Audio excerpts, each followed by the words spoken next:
हाला भइबा अरे पहिला दरद जनली बबुआ के मैया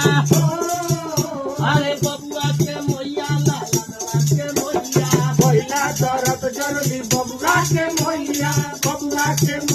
लालनवा के मैया छोटा भइबा बड़ा हाला भइबा बेटा भइबा बड़ा जोर भइबा जब पहिले लालनवा तो भाई दुबारा को भैया बजेला पहिले लालनवा तो अंगनवा में हाला भइबा जब पहिले होरी लावा तो भाई मैया घर को भैया बजेला पहिले लालनवा तो अंगनवा में हाला भइबा अरे हंस पखेला तो जई है इया के कोरावा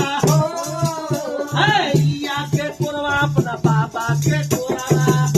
खेलत गए इया के तोरावा अपना बाबा के तोरावा है छोटा भइबा है बड़ा छोर भइबा हाला भइबा बड़ा जोर भइबा जब भइले लाला नवा तो भाई मैया घर को भैया बजेला जब पहिले लालन